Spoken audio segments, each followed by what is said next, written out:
Welcome into the first edition of Miami Dolphins Preview. Basically, it's just me talking about their upcoming game on Sundays. Basically, I'm gonna try to post one up at least every Saturday after the final injury report because, yeah, of course everybody wants to know who's playing, who's not playing. But before we even jump into that, I want to talk about the Thursday night game. I swear the Patriots, they just cheat. They just cheat and they just don't give a fuck. They just cheat and just do not give a fuck. And basically them cheating against the Pittsburgh Steelers about them supposedly the Steelers through the whole first half, they were listening to the Patriots broadcast. I believe that shit. I believe it. Because in reality, the Patriots just feel like they could do whatever the fuck they want and they can get away with it. They just feel like they can do whatever the fuck they want and just get away with it. But Miami Dolphins versus Washington Redskins. Miami Dolphins are traveling down to the Washington Redskins, of course, and everybody knows the background story with that. Ryan Tannehill and RG3. And in my honest opinion, I wanted RG3 that game. I do not like RG3. I do not like RG3. I don't like his nasty ass shitty twist shit he got. I just do not like RG3. He doesn't talk shit, but it seems like he's talking shit. So I wanted RG3. That's what I wanted, RG3. But as far as the injury report goes for the Miami Dolphins, everybody that's in extreme importance except for Louis Delmas is active for the basically gonna be active for the game. Everybody's basically probable except for Jason Fox, which kind of scares me a little bit because everybody knows Brandon Albert is coming back from the actual ACL injury, and he hasn't played a game since week 10 against the Detroit Lions.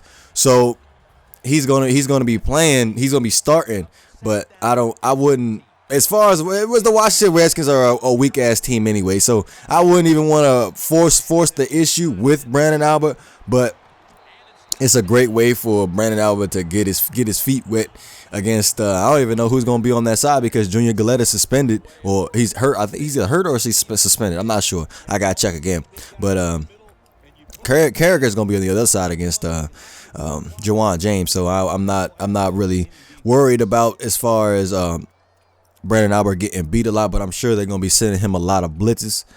But back to the quarterback story. The whole thing between RG3 and Ryan Tannehill. Of course, RG3 went number 2 in the draft. Tannehill went number 8. And everybody was basically complaining, and a whole bunch of controversy was going on in Miami about Ryan Tannehill going number 8. That was way too early because he was a project player, and he just wasn't NFL ready yet.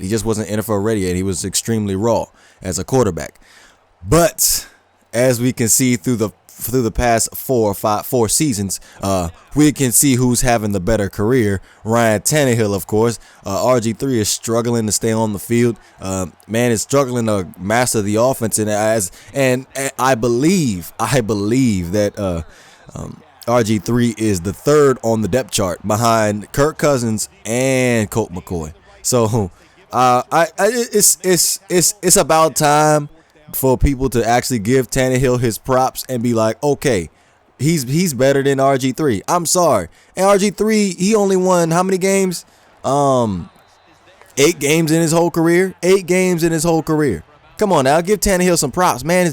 Tannehill stays upright. He's healthy. And how soon we forget Tannehill, basically, he played behind 2 straight seasons of a terrible offensive line, and he led the league. Well, he got sacked a whole bunch. I think that first year he led the league in sacks. I think so. I think he did.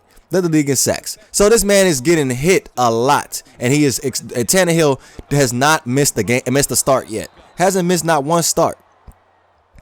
So I have to put that out there as far as the whole RG3 and and Ryan Tannehill. I'm pretty sure Ryan Tannehill wants to see RG3 because he wants to prove that he is better than RG3. Kirk Cousins is nothing to me.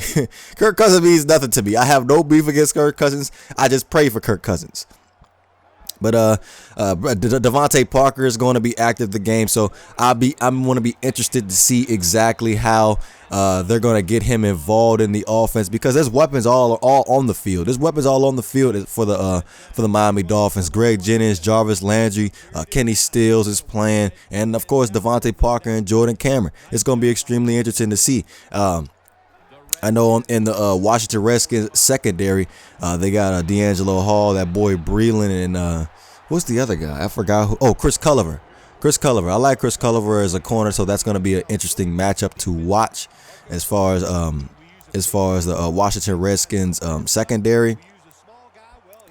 But moving on to the defense for the Miami Dolphins, like I know the Washington Redskins, they have some serious offensive line issues, and looking at it, Brandon Scherf is going to get the start at the right guard spot. And if y'all watched the preseason games for the Washington Redskins, and I know because I live in Maryland, but I'm a diehard Miami Dolphins fan. I live in Maryland, and like the fans down here and in the Maryland area, like they get excited for a preseason win. That's how terrible the fan base is down here for the Washington Redskins, because every little thing that they could get as far as a victory, they'll be happy about. A little victory in a preseason game. That's nothing to me. That is nothing to me. And when the Dolphins win regular season games and I see they finally get that playoff berth in like 6 years, that's when I'll be satisfied with my Miami Dolphins. But back to Brandon Scherf though. If I remember correctly, I think it was against the Indianapolis Colts.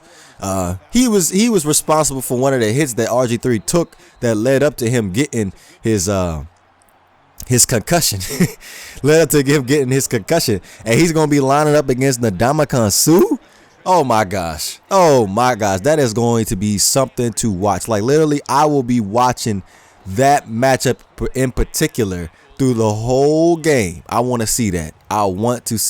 Because everybody sleeps on this Miami Dolphins defensive line. Like all they know is Ndamukong Suh and Cameron Wake. But if you look on that right side, Olivier Vernon is an upcoming defensive end in this league. Like the past 2 seasons, he's had at least 8 sacks.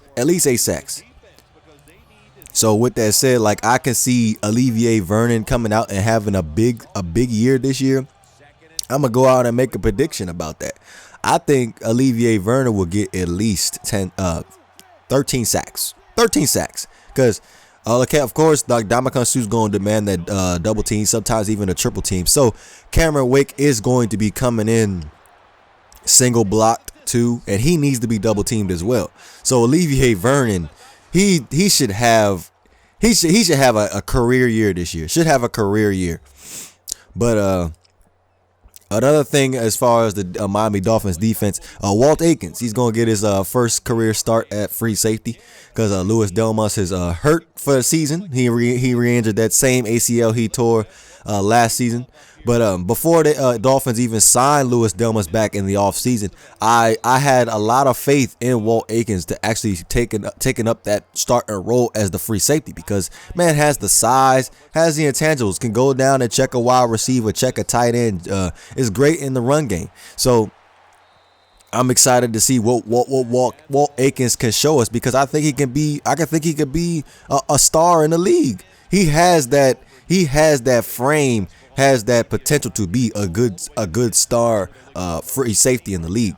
Now, going on to the best safety in the league, and this is what pisses me off about the NFL. They don't give Rashad Jones nearly enough credit for his play, because Rashad Jones, if you look at it statistically, Rashad Jones is up there as far as a top 3 safety.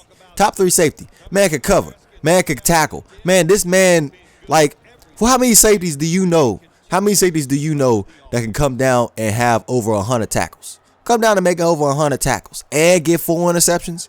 Come on now. How many?